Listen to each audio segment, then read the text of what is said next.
فاطمے کے پاس، کسی عزادار کے پاس، کسی حاجی کے پاس، کسی عمرہ کرنے والے کے پاس کہ جو کچھ تم نے کیا اللہ نے سب قبول کر لیا، تم بڑے فٹ ہو اور اللہ تم پہ راضی ہے۔ کسی کے پاس ہے تو مجھے بتائے، مجھے بھی ضرورت ہے اس کا منت اللہ کر کے میں بھی اللہ سے لے لوں۔ یہ تو ہے نہیں نہ شخصی طور پہ کسی کو یہ یقین ہے، نہ ہی اجتماعی طور پہ کسی قوم، قبیلے، مذہب، فرقے اس کے پاس یہ کوئی گارنٹی ہے کہ جو کچھ ہم کر رہے ہیں یہ اللہ قبول کر کے ہم پہ راضی ہو گیا۔ جب معاملہ ابھی ادھر ادھر ہے، ڈاما ڈولا ڈاؤٹ ہے، پھر کس بات پہ بندے چھوڑے ہو رہے ہیں، کس بات پہ ایک دوسرے سے تکرار، ایک دوسرے سے باس، ایک دوسرے سے ضد، کس بات پہ ہو رہے ہیں؟ اب اللہ سے پوچھتے مالک کوئی ایک کام ایسا بتا دے، یہ سارے کام جو کہیں کچھ کرنے کے جن کو واجب کہتے ہیں، کچھ کہا کہ نہ کرو جن کو حرام کہتے ہیں، یہ تو ہم کر رہے ہیں اپنی کوشش کے مطابق، لیکن یقینی نہیں ہے کہ تو راضی ہوا کہ نہیں۔ کوئی ایک کام ایسا بتا دے جس کے کرنے کے بعد ہمیں یقین ہو جائے کہ اللہ ہم پہ راضی ہو گیا ہے۔ اور وہ لمبے چوڑے کام مت بتا، 5 7 10 یہ 20 25 کاموں کی فہرست نہ دے، کوئی ایک کام بتا دے کہ جس کے کرنے کے بعد بندے کو یقین ہو جائے کہ اللہ راضی ہو گیا۔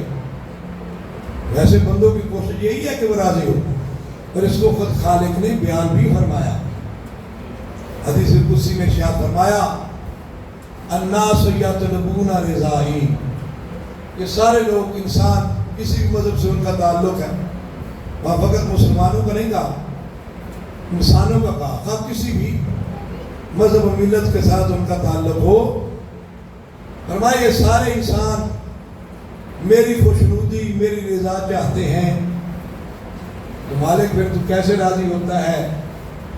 تو خالق نے فرمایا یہ سارے تو چاہتے ہیں کہ میں راضی ہو جاؤں، انا اطلب رضاک یا محمد، لیکن میرے حبیب میں چاہتا ہوں تو راضی ہو جائے۔ تو اللہ نے بندوں کو ایک راستہ دکھایا، تم سارے اپنے اعمال کے ذریعے اس کوشش میں ہو کہ اللہ راضی ہو، اور اللہ چاہتا ہے اس کا حبیب راضی ہو۔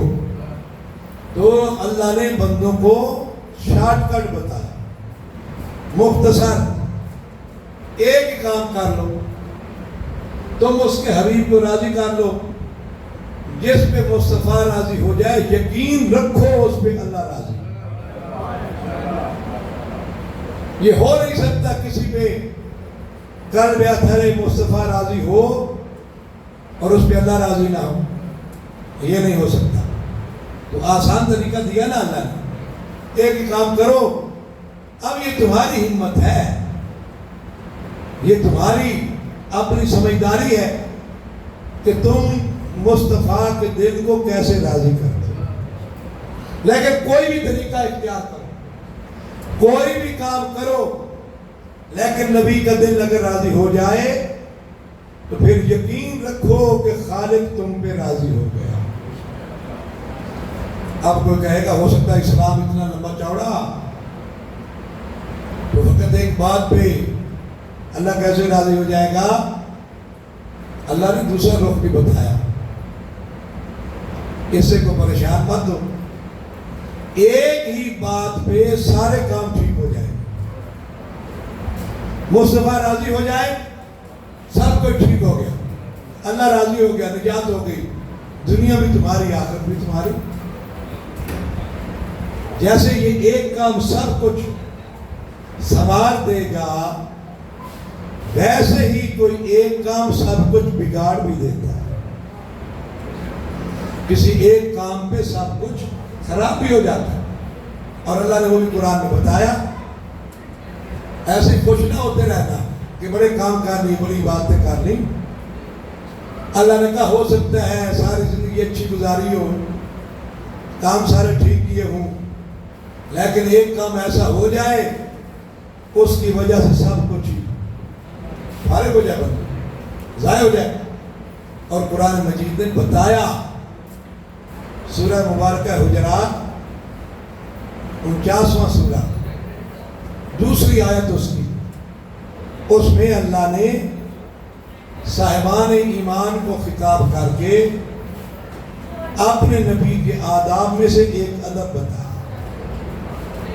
یا ایھا الذین آمنوا لا ترفعوا اصواتکم فوق صوت النبی، اے صاحبان ایمان اپنی آوازوں کو نبی کی آواز سے بلند مت کرنا. کبھی بھی تمہاری آواز اللہ کے نبی کی آواز سے بلند نہ ہو، ایک چیز. اور اس طرح نبی کو مت بلاؤ جس طرح ایک دوسرے کو پکارتے ہو. ایک دوسرے کو بلانے کے لیے جیسے آوازیں دیتے ہو، پکارتے ہو، ویسے اللہ کے نبی کو آواز مت دو. اور یہ ضروری نہیں ہے کہ کسی کی آواز اگر اللہ کے حبیب کی آواز سے بلند ہوئی تو اس نے گستاخی ہی کیا ہو. نہیں، اچھی بات ہو سکتا ہے، اچھی بات کی، کوئی مسئلہ پوچھا ہو، کوئی بات پوچھی ہو، کوئی بات کی ہو. لیکن اچھے کام میں بھی اگر کسی مومن کی آواز اللہ کے حبیب کی آواز سے بلند ہو گئی، اللہ نے 7 سزا بتائی اسی آیت میں. اگر تمہاری آواز بلند ہوئی یا تم نے اللہ کے نبی کو ایسے بلایا جیسے ایک دوسرے کو پکارتے ہو، کیا ہوگا؟ ان تحبط اعمالکم، تمہارے سارے عمل ضائع ہو جائیں، کچھ بھی پلے نہیں بچے گا، سارے اعمال ضائع ہو جائیں گے. وَأَنْتُمْ لَا تَشْعُرُونَ، تمہیں پتہ ہی نہیں چلے گا. تم تو خوش ہو رہے ہوگے، بڑے اچھے کام ہیں، آگے ہمارے نیکیوں کے خزانے جمع ہو گئے، کافی سارا خزانہ آخرت کا ہم نے جمع کر لیا. اسی خوشی میں رہو گے. اور ظاہر ہے اکیلا آج کل کے لوگوں کا عبادت کرنا ہو رہا ہے اور نبی کی ابتداء میں نماز پڑھنا اور بات. ہم لوگوں کے پیچھے، غیر معصوم کے پیچھے نمازیں پڑھتے ہیں، عبادت کرتے ہیں.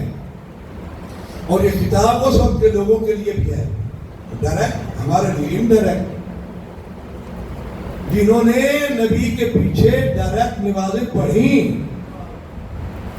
حج ان کے ساتھ کیا، عمرہ ان کے ساتھ بجا لائے، میدان جہاد میں ان کے ساتھ گئے، ان کے ساتھ مل کے قربانی کی، زکوٰۃ دی، صدقہ خیرات کیا، جتنی عبادات اللہ کا حبیب کہتا رہا وہ ساتھ کرتے رہے. ظاہر ہے حق بنتا تھا خوش ہوتے کہ ہمارے آخرت کے خزانے نیکیوں کے بڑے جمع ہو گئے. لیکن اللہ نے کہا ایسے خوش مت ہونا.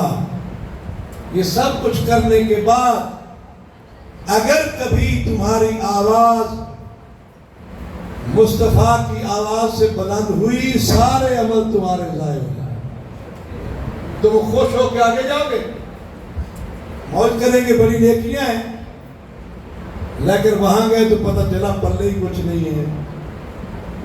یہ ایسے ہی ہے جیسے ایک بندہ ساری زندگی محنت کرے، کمائے، کاروبار کرے، جاب کرے، کوئی اور کام کرے، پیسے جمع کرتا رہے بینک میں، اپنے اکاؤنٹ میں، وہ سمجھتا رہے کہ تقریباً 5-7 کروڑ ہو گیا ہے. ایک دن لینے کے لیے جائے، وہاں پتہ چلے کہ سارا اکاؤنٹ خالی ہے، 1 روپیہ بھی نہیں ہے. اس بندے کی شکل دیکھنے والی ہوگی کہ نہیں؟ ساری زندگی حاصل ختم ہو جائے گا. یہ تو دنیا ہے، بندہ یہاں تو عارضی ہے، سب کچھ کر رہا ہے آخرت کے لیے جہاں ہمیشہ رہنا ہے. یہ ساری عبادات ایک دوسرے کے ساتھ، یہ جھگڑے بھی آخرت کو سنوارنے کے لیے، یہ ساری نیکیاں عبادات. لیکن جب خوش ہو کہ بندہ وہاں پہنچے، دیکھے کھاتا صاحب ہے، بھلے شاہی کوئی نہیں ہے، تو اللہ نے کہا ایک ہی بات، ہو سکتا ہے نبی کے ساتھ کی ہوئی زندگی کی تمام عبادات کو ضائع کر دے اگر تمہاری آواز نبی کی آواز سے بلند ہو. گستاخی نہیں ہے، توہین بھی نہیں کی ہے، فقط آواز بلند ہوئی. اللہ نے کہا میرے حبیب کے پروٹوکول کے خلاف، اس کے نبی کے آداب کے خلاف. لیکن پاک نبی مہربان ہے، رؤوف و رحیم نبی ہے، امت پہ لوگوں پہ بہت مہربان ہے، اور لوگوں کے دلوں کے رازوں کو، ارادوں کو، نیتوں کو بھی نبی جانتے. بعض لوگوں کی عادت ہوتی بولتے ہی اونچا، اپنا اپنا مزاج ہوتا ہے، وہ بولتے ہی اونچا. وہ عام روٹین میں بات کر رہے ہو تو لگتا ہے لڑ رہے ہیں. تو ہو سکتا ہے کسی کی عادت ہی ایسی ہو کہ وہ اونچی آواز سے بولے. تو پاک نبی ہر بندے کے ارادے سے واقف ہیں، اس لیے اگر کبھی کسی کی آواز بلند ہو جاتی اور نبی جانتے کہ یہ بندہ گستاخ نہیں ہے لیکن عادت ایسی ہے، تو اس کو بچانے کے لیے نبی اس کی بات کا جواب اس سے بھی بلند آواز میں دیتے تاکہ پھنس نہ جائے. میری آواز اس کی آواز سے بلند ہے، لیکن اگر کسی کی نیت کو جانتے ہیں کہ یہ ہے ہی ایسا گستاخ، جان بوجھ کے بے ادبی کے ارادے سے ایسا کر رہا ہے، تو پھر نبی اپنی روٹین میں بولتے. اور اللہ نے دنیا کو بتایا کسی خام خیالی میں مت رہنا، اپنی عبادات میں ناز مت کرنا. تمہاری ساری زندگی کی عبادتیں فقط ایک مرتبہ نبی کی آواز سے آواز بلند ہونے پہ ضائع ہو جائیں گی. تو اللہ کے نبی نے دنیا کو بتایا احتیاط کرنا. نبی کے متعلق احتیاط کرو، آج کے لیے مسلمانوں کے لیے بھی ہے. پاک نبی کے متعلق جب بات کرو تو سوچ سمجھ کے احتیاط کرو، اس میں کوئی بے ادبی کا پہلو مت نکلے، گستاخی نہ ہو، توہین نہ ہو. یہ تو ہے اگر آواز بلند ہو جائے اچھی چیز میں بھی، لیکن اگر کوئی گستاخی کے ارادے سے نبی کے دروازے پہ آ کے بلند آواز سے بولے تو وہاں سزا فقط اعمال کا ضائع ہونا نہیں، یہ سزا ہے جس کی آواز اچھی بات میں بھی ویسے ہی کبھی بلند ہوتی. لیکن اگر گستاخی کے ارادے سے نبی کے دروازے پہ آ کے اونچی آواز سے کوئی بولے تو پھر فقط یہ سزا نہیں ہے کہ اس کے اعمال ضائع ہو جائیں گے، بلکہ نبی نے اس کے خلاف خود تجویز فرمائی.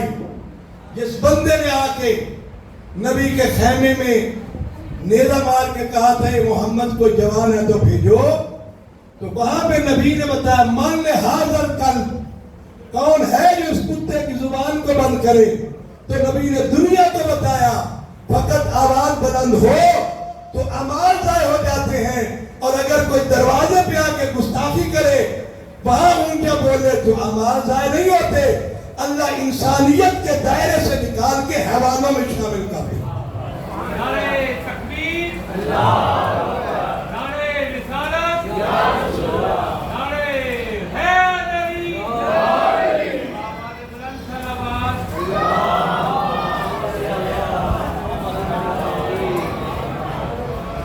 لہذا وہاں احتیاط ضروری. پاک نبی کے متعلق بندے کو سوچ سمجھ کے بولنا چاہیے.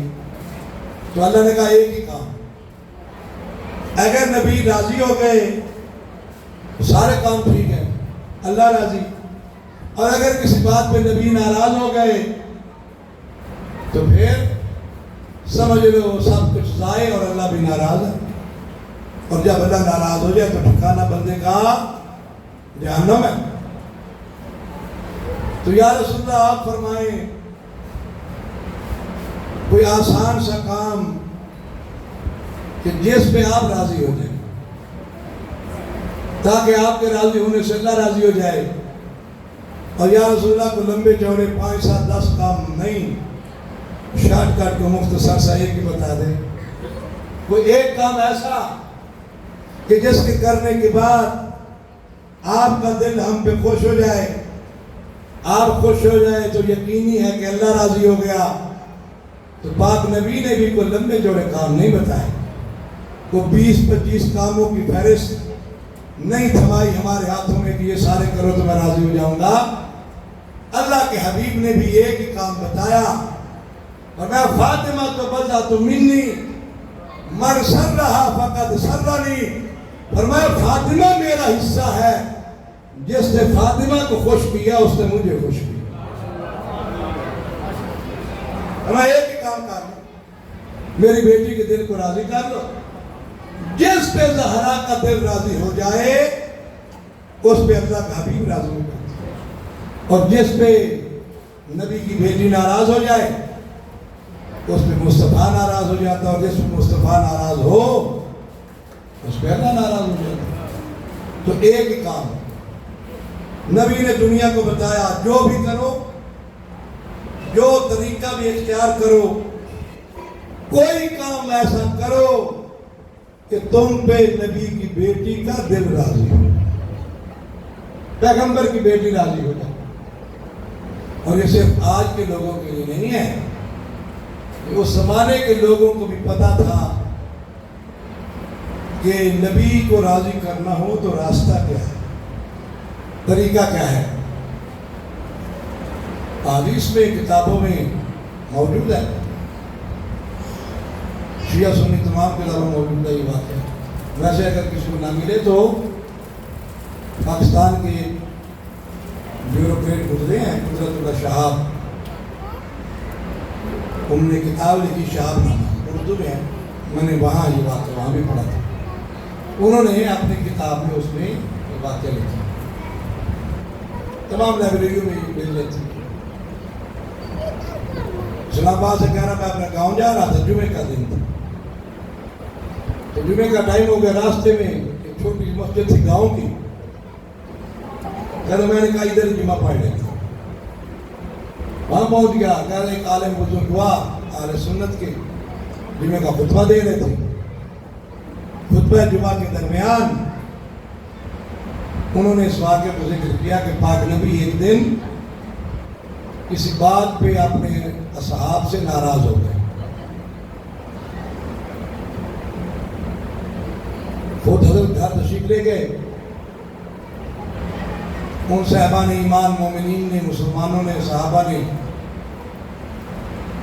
میٹنگ کی, بیٹھے اکٹھے, کوئی طریقہ ایسا کس طرح اللہ کے نبی کو راضی کیا جائے. ظاہر یہ جانتے تو تھے کہ اللہ کے نبی کی ناراضگی اللہ کی ناراضگی ہے, تو مشورہ ہوا کیا کیا جائے. اس بات پہ سب کا اتفاق ہوا کہ نبی کو راضی کرنے کا, منانے کا ایک ہی طریقہ ہے, نبی کی بیٹی کے دروازے پہ چلے جاؤ. سارے مل کے در زہرا پہ آ گئے.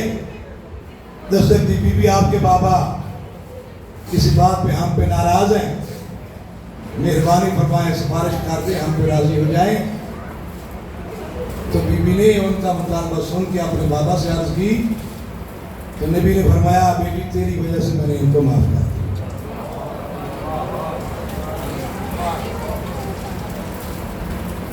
حضرت اللہ شہاب نے آگے پہ لکھا کہ مجھے ایک گر ہاتھ میرے لگ گیا, بات منوانی ہو تو یہ راستہ ہے. تو ان لوگوں کو بھی پتا تھا کہ ایک ہی راستہ ہے جہاں سے نبی کے دل کو راضی کیا جا سکتا. نبی کی اولاد ان سے اچھا سلوک کرو, ان کا احترام کرو, ان کی عزت کرو, وہ راضی ہو گئے, نبی راضی ہو جائے. پاک نبی ایک شخص میں ناراض ہوئے اور اس کو غصے سے مدینے سے کہا چلے جاؤ, ادھر نہ پھر آنا. وہ 2-4 دن پہلا پھر آیا, سوچ رہا تھا کیا کروں کہ پاک نبی راضی ہو جائیں. جیسے ہی اس گلی میں داخل ہوا, آگے اس سے دیکھا امام حسن اور امام حسین تشریف فرما تھے. یہ گلی میں دونوں شہادت تشریف فرما تھے. میں تو سمجھتا ہوں کہ یہ اللہ کی طرف سے ہی رہنمائی ہوگی اس کی. اس کے دل میں خیال آیا کہ یہ بہترین طریقہ ہے. دونوں شہزادوں کو اٹھا دیا کندھوں پہ اور لے کے چلا. ابھی تھوڑی دیر دور گیا تو جیسے ہی موڑ موڑا آگے سے پاک نبی آتے ہوئے نظر آئے. اور یہ کتابوں میں موجود بھی ہے, یہ مولانا طارق جمیل صاحب کا کلپ بھی ہے, میں نے وہاں بھی سنا, انہوں نے بھی اس کو بیان کیا. جب نبی نے دیکھا کہ حسن حسین کو اٹھا کے لا رہا ہے, پاک نبی ویسے بلند آواز سے نہیں ہنستے تھے, آہستہ آواز سے ہنستے تھے, لیکن اس کی اس عادت کو, اس بات کو دیکھ کے اونچی آواز سے نبی ہنسے کہ اتنی اونچی آواز سے کہ نبی نے اپنے منہ پہ یوں ہاتھ رکھا اور اس بندے کی طرف دیکھ کے فرمایا تو نے بہترین سفارشی ڈھونڈے ہیں. سمجھداری سے کام لیا ہے, میں نے تیرے ان سفارشیوں کی وجہ سے تجھے بات کیا. تو نبی نے دنیا کو بتایا چاہتے ہو قلب اطہر مصطفیٰ تم پہ راضی ہو تو اس کا طریقہ ایک ہی ہے, نبی کی بیٹی کے دل کو راضی کرو, نبی کے بیٹوں کو حسن حسین کو راضی کر لو. یہ اگر راضی ہو گئے تو اللہ تم پہ خود بخود راضی ہو جائے گا. دوسرا رخ بھی ہے, اگر کسی پہ نبی کی بیٹی راضی ہو جائے اس پہ نبی بھی راضی ہے, اس کا مالک بھی راضی ہے. اور اگر کسی پہ نبی کی بیٹی ناراض ہو تو یقین رکھے وہ سب کچھ دنیا میں ہو سکتا ہے, وہ جو چاہیں آپ بنا دیں, لیکن نہ اس پہ نبی راضی ہوگا نہ اس پہ اللہ راضی. یقیناً اس بندے پہ اللہ ناراض ہوتا ہے جس پہ سیدہ ناراض. یہاں پاک نبی نے جملے فرمایا اپنی بیٹی کے لیے عجیب ہے. کسی کے متعلق معلوم کرنا ہو کہ وہ خوش ہے یا ناراض تو کیا طریقہ ہے, کیسے معلوم ہوتا ہے؟ اس کے چہرے کو دیکھا جاتا ہے. اگر چہرہ کھلا ہوا ہے معلوم ہوگا خوش ہے, تو یہ منہ سے بالا میں ہے, متھے پہ بھٹ پڑے ہوئے ہیں, شکنے ہیں, پتہ چل جائے گا غصے میں ہے, ٹینشن کا شکار ہے, ناراض. تو سارے کام تو بندہ کرتا ہے اللہ کو خوش کرنے کے لیے, پتہ کیسے چلے مالک تو راضی ہوا کہ نہیں, تیرا تو ہے نہیں ہے, نظر تو آتا نہیں. تو اللہ نے کہا میں نے اس کے لیے اسباب فراہم کیے, میں تو تمہیں نظر نہیں آتا لیکن کچھ چہرے میں نے بنائے جو وجہ اللہ ہیں, ان چہروں کو دیکھ لو, ان کے پاس جا کے بیٹھو, اگر تمہاری بات سن کے وہ خوش ہو جائیں سمجھنا میں بھی خوش ہوں, اور اگر وہ تمہیں ناراض نظر آئیں سمجھنا میں ناراض. اس لیے کہ اللہ کے جتنے نمائندے ہیں جناب آدم سے لے کے مصطفیٰ تک اور مولا علی سے لے کے امام مہدی تک, نبی رسول اور امام, یہ سارے راضی کب ہوتے ہیں جب اللہ راضی, ناراض کب ہوتے ہیں جب اللہ ناراض ہو, کیونکہ یہ اپنی ذات کے لیے کچھ نہیں کرتے, یہ صرف اللہ کی رضا کے لیے کرتے. اور باقی سمجھنا ہے تو مولا علی کی سیرت تو بہترین یہ سمجھنے کے لیے درسگاہ ہے. علی اپنی ذات کے لیے کبھی غصے نہیں ہوتے, کسی پہ غصے ہوں گے تو اللہ کی وجہ سے, کسی پہ راضی ہوں گے تو اللہ. لہذا یہ اللہ کے نمائندے, ان کی ناراضگی اور خوشنودی رضا کہاں سے آتی ہے؟ اللہ کی طرف سے. اللہ راضی ہو یہ بھی راضی ہو جاتے ہیں, وہ ناراض ہو یہ بھی ناراض ہو جاتے ہیں. لیکن اللہ ناراض اور راضی کب ہوتا ہے؟ یہاں پہ نبی نے ارشاد فرمایا ان اللہ یغضب لغضب فاطمہ وَيَرْضَى لِرِضَاهَا دنیا کو عظمت سیدہ سمجھائی، آدم سے لے کے مصطفیٰ تک اور علی سے لے کے مہدی تک ان کی رضا آتی ہے ادھر سے اور اللہ کی رضا جاتی ہے ادھر سے۔ اللہ اس پہ ناراض ہوتا ہے جس پہ فاطمہ ناراض ہوتا ہے، اللہ اس پہ راضی ہو جاتا ہے جس پہ فاطمہ راضی ہو جاتا ہے۔ جس پہ بی بی کا دل ناراض ہو جائے، یہ ناراضگی یہاں نہیں رہتی، یہ بھی ادھر جاتی ہے، اس پہ اللہ بھی ناراض ہوتا ہے۔ اور جس پہ بی بی راضی ہو جائے تو یہ رضا پھر ادھر نہیں رہتی، یہ ادھر جاتی ہے، اس پہ پھر اللہ راضی ہو جاتا ہے۔ اس لیے دنیا کو بتایا آسان طریقہ، چاہتے ہو اللہ تم پہ راضی ہو، نبی نے فرمایا میری بیٹی کے دل کو راضی کر، جس پہ یہ راضی ہو جائے اس پہ اللہ راضی ہو جائے گا، اور جس پہ یہ ناراض ہو اس پہ اللہ ناراض ہوگا۔ پہلی بار سے 2 جملے سے بی بی کے، اور یہ وہ در جہاں پہ اللہ کا حبیب کم از کم 6 ماہ آیت تطہیر کے نازل ہونے کے بعد جب بھی دروازہ زہرا پہ آتے، وہاں پہ آ کے آیت تطہیر کی تلاوت کرتے، دروازے پہ آ کے رک جاتے، دستک دیتے، کہتے بیٹی اجازت ہے اندر آ جاؤں، تو بی بی کہتی بابا کبھی، باپ بھی بیٹیوں سے اجازت لیتے، ان سے پردہ کرتے ہیں، تو نبی فرماتے بیٹی تم تو جانتی ہو میں کبھی کوئی کام اپنی مرضی سے نہیں کرتا،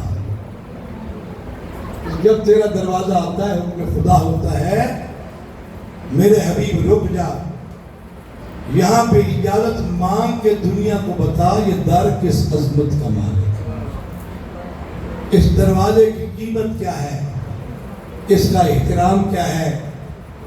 یہ وہ دروازہ جس پہ سرتاج الانبیاء رکتے ہیں، یہ وہ دروازہ جس پہ جبرائیل آ کے رکتا ہے، یہ وہ در جس پہ آ کے ملک الموت رکتا ہے، جس سے کبھی کسی اجازت نہیں، لیکن در زہرا پہ آ کے وہ بھی اجازت طلب کرتا ہوا نظر آتا ہے۔ اور نبی بتا کے گئے اس دروازے کا احترام کیا ہے، لیکن نبی کے جانے کے بعد اس دروازے کی کتنا احترام ہوا، کتنی اس کی عزت کی گئی۔ اور اگر اس دروازے کی نبی کے بعد عزت کی جاتی، کبھی واقعہ کربلا پیش نہ آتا، واقعہ کربلا رونما ہوتا، اور پھر وہ جملے خود بھی نے ارشاد فرمائے۔ اس لیے کہ نبی کے جانے کے بعد سارا دن بی بی اپنے بابا پہ آنسو بہاتی، گریا کرتی، بیان کرتی، لوگ جمع ہو کے آ گئے، یا نبی کی بیٹی سے کہو رونے کا وقت وہ قدر کرے، ہمارے آرام میں خلل پڑتا ہے۔ مولا علی نے پوچھا کبھی تم نے سے کسی نے نبی کی بیٹی کے رونے کی آواز سنی؟ کہا نہیں۔ پھر پتہ کیسے چلتا ہے؟ کہا جب نبی کی بیٹی روتی ہے مدینہ کی زمین میں لرزہ پیدا ہوتا ہے۔ علی گھر آئے، بنت نبی کے سامنے کھڑے ہوئے، اے بنت نبی تیرے بابا کا کلمہ پڑھنے والے آئے ہیں، وہ چاہتے ہیں رونے کا وقت مقرر کرو۔ بی بی کہتے ہیں ابو الحسن ان سے کہو میں زیادہ دن کی مہمان تو نہیں، میں دنیا میں زیادہ تو نہیں زندہ رہوں گی، چند دن کی مہمان ہوں، لیکن ان سے جا کے کہہ دو آج کے بعد میں گھر میں نہیں رہوں۔ مولا علی نے ایک جگہ بنائی جس کا نام بیت الحزن رکھا، اللہ آپ کو مدینہ لے جائے۔ جنگ احد میں جہاں پہ جناب حمزہ شہید ہوئے تھے، وہاں پہ مولا علی نے ایک جگہ بنائی، صبح اپنے کاموں سے فارغ ہو کے لے جاتے، نبی کی بیٹی کو دونوں شہزادے ساتھ ہوتے، اس جگہ پہ جا کے بٹھاتے، نبی کی بیٹی سارا دن اپنے بابا پہ بیان کرتی، جب عصر کا وقت ڈھلتا علی جاتے بی بی کو ساتھ لے کے گھر آ جاتے اور نبی کی بیٹی وہاں پہ سارا دن حسن حسین کو مخاطب کر کے یاد کرتی، اپنے بابا پہ بین کرتی. لیکن ایک دن جب علی جا رہے تھے لے کے، ابھی وہاں پہنچے نہیں، مولا علی کی چیخ بلند ہوئی، بنت نبی تیری اپنی قسمت. مسلمانوں نے وہ جگہ بھی گرا دی جہاں پہ بیٹھ کے تو بابا پہ بین کرتی تھی، وہ جگہ بھی اب موجود نہیں. اب نبی کی بیٹی گھر نہیں گئی، سیدھی بابا کی قبر پہ آئی، دونوں ہاتھ بابا کی قبر پہ رکھے، کہا بابا تو کہہ کے آیا تھا میری بیٹی کا احترام کرنا، لیکن بابا اگر اس کی بجائے تو یہ کہہ جاتا جتنا ہو سکے میرے بعد میری بیٹی کو ستانا، بابا تب بھی اس سے زیادہ نہ ستا سکتے، تب بھی اس سے زیادہ اذیت نہ دے سکتے. اب میں دنیا میں نہیں رہنا چاہتی، مجھے اپنے پاس بلا لے.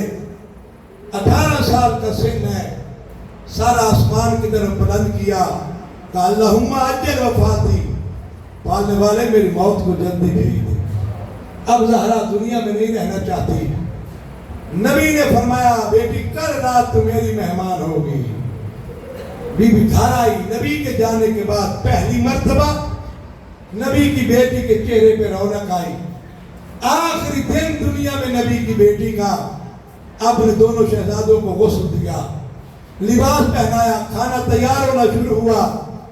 اپنے بیٹوں سے کہا جاؤ نانا کی قبر پہ میری صحت کی دعا کرو. دونوں شہزادے نانا کی قبر پہ آئے. بی بی حجرہ عبادت کی طرف بڑھی. غالباً ام ایمن سے فرمایا میں حجرہ عبادت میں جا رہی ہوں، جب تک تسبیح کی آواز آئے سمجھنا زندہ ہوں، جب تسبیح کی آواز بند ہو جائے سمجھنا بابا کے پاس پہنچ گئی. ساتھ ایک اور جملہ فرمایا تم میرے غسل و کفن میں مصروف ہو جاؤ گے، جب میرے بیٹے آئیں پہلے ان کو کھانا کھلانا، کہیں میرے حسنین بھوکے پیاسے نہ رہ جائیں. دونوں شہزادے نانا کی قبر پہ آئے. نانا اماں بیمار ہے. نبی نے فرمایا گھر لوٹ جاؤ، تمہاری ماں دنیا سے رخصت ہو گئی. دونوں شہزادے تیز قدم چلتے گھر آئے. اس حجرے کی طرف بڑھے. مولا حسین جس میں جناب سیدہ تشریف فرما تھی، جناب ام عمر سامنے آئی. مولا کھانا حاضر ہے. غریب کربلا نے سر اٹھایا، پہچانو میں حسین. میں نے پہلے کبھی ماں کے بغیر کھانا کھایا؟ مولا علی کو اطلاع ملی. آیت اللہ وحید خراسانی فرماتے ہیں دنیا کا شجاع ترین فرد علی ہے.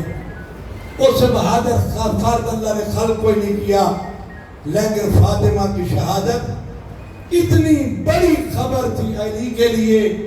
جب خبر ملی علی جیسے شجاع چل نہیں سکے، چند قدم چلے غش کھا کے گر پڑے. کچھ دیر کے بعد فاقہ ہوا گھر آئے، آگے غسل و کفن دیا، بی بی کا کفن پہنا چکے. اپنی اولاد کو کہا حلم تزودو، آؤ ماں کا آخری دیدار کرو، ماں کو الوداع کرو. ساری اولاد مولا علی کی آئی، لیکن غریب کربلا نہیں آئے. مولا حسین چند قدموں پہ رک گئے. مولا علی نے پوچھا بیٹا حسین کیا ماں کو گلے نہیں لگاؤ گے؟ کیا ماں کو الوداع نہیں کرو گے؟ بابا کروں گا، لیکن میں نے سنا ہے جب عیسیٰ کی ماں مریم کا انتقال ہوا عیسیٰ گھر نہیں تھے. جب گھر آئے ماں کو کفن میں لپٹے دیکھا تو ماں کو گلے نہیں لگایا، چند قدموں پہ رک گئے تھے. جب تک ماں خود نہ بلائے تب تک ماں کو گلے نہیں لگاؤں گا. عیسیٰ کی ماں نے کفن سے بلایا تھا.